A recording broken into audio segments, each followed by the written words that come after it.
تروح للماوس كليك، ايفنتس ماوس كليك،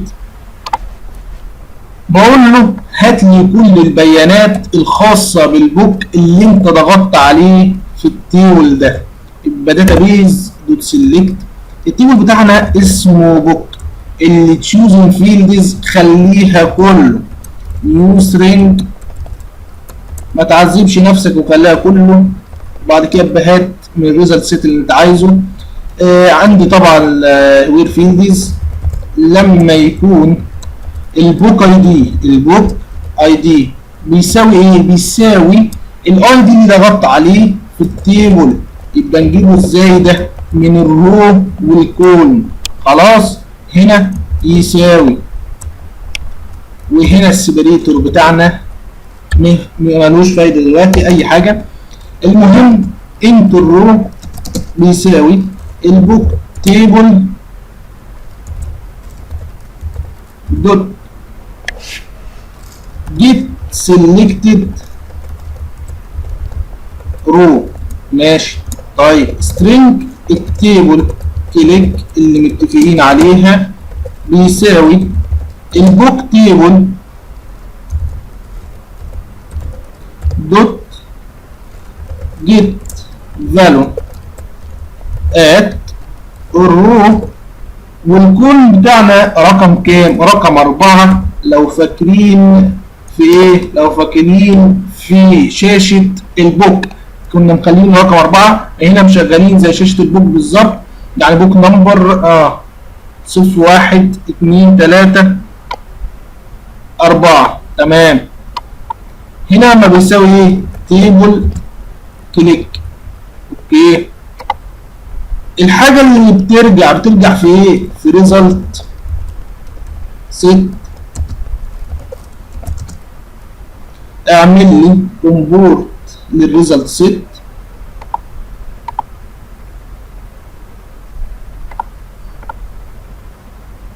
كرييت بلس ريزلت سيت. ماشي. بقول له اف الريزلت سيت دوت نيكست، حطها لي جوه تراي وكاتش.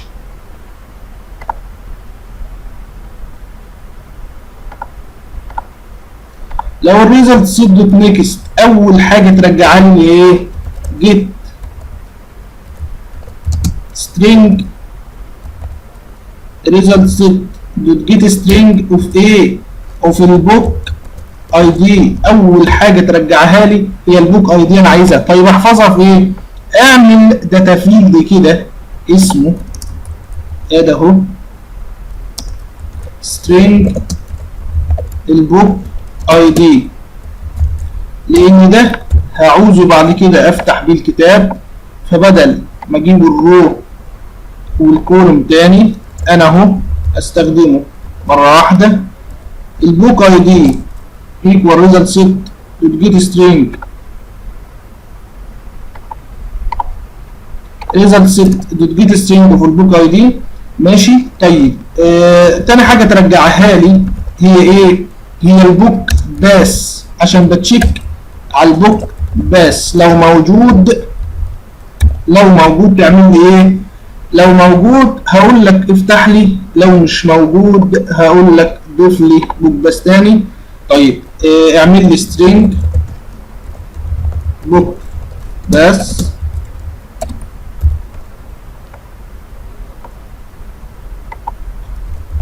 book بس. تمام. طيب تالت حاجة ترجعها لي هتكون ايه؟ الايمج اللي هحطها على الليبل اللي عندي. الايمج يبقى الايمج بترجع في صورة بايتز زي ما اتفقنا rs.get بايتز اوف ايه؟ اوف البوك ايمج. ماشي. طيب قلنا بنتشيك على الايمج دي، لو الايمج ايكوال النل كنا بنحط ايه؟ كنا بنخلي اعمل لي ايمج ايكون هنا كده، ايمج ايكون بوك ايمج ايكوال النل. اعمل لي امبورت ليه؟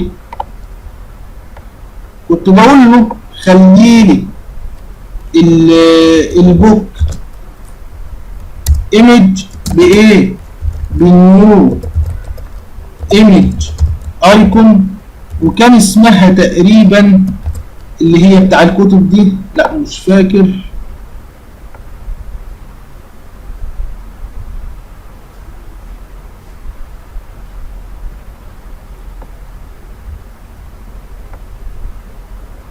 كانت اسمها،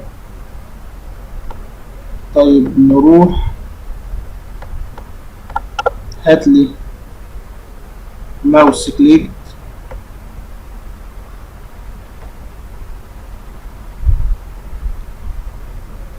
هي مش في الماوس كليك، راحت فين؟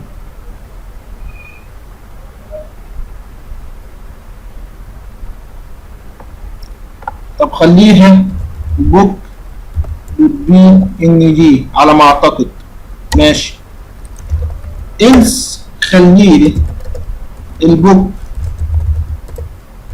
ايمج بايه؟ البوك ايمج بالنيو ايمج ايكون. بنستخدم الايه؟ كونستراكتور اللي بياخد بايتز اوف الايمج. ماشي. وفي الاخر كنت بتقول له الليبل اللي هتحط عليه الايمج ده اسمه ايه؟ خليه ايمج ليبل. بس كنت بتستخدم ايه؟ ميثود اسمها ريسايز ايمج عشان تظبط لك الليبل. طيب هات لي الميثود بتاع ريسايز ايمج. ريسايز ايمج. ماشي.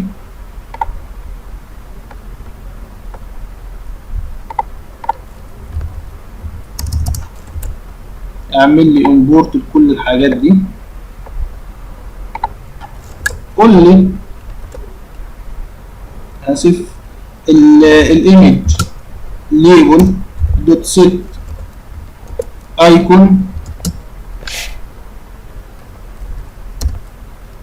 نيو ايمج ايكون بالبوك ايمج بتاعتنا، بس دوت جيت ايمج، و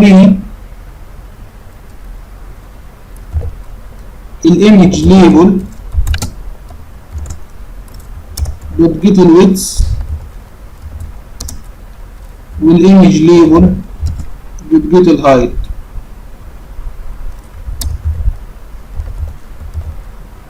بس ما تنساش تحط ميثود الريسايز ايمج. يعني انا عملت نيو ايمج ايكون ونسيت احط الميثود بتاع الريسايز ايمج.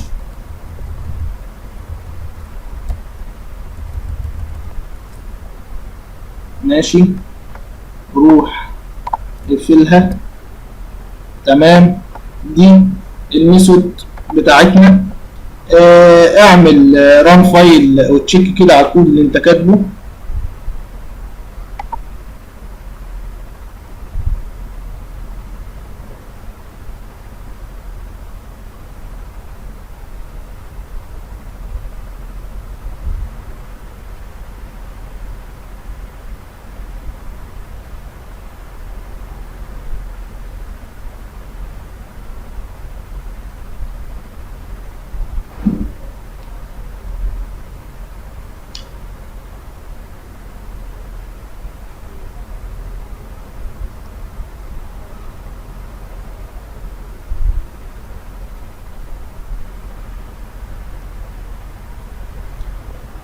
اختر اسم الكتاب. قول مثلا introduction to java. ماشي. اهو ظهر لك الصورة بتاع الكتاب introduction to science. ماشي.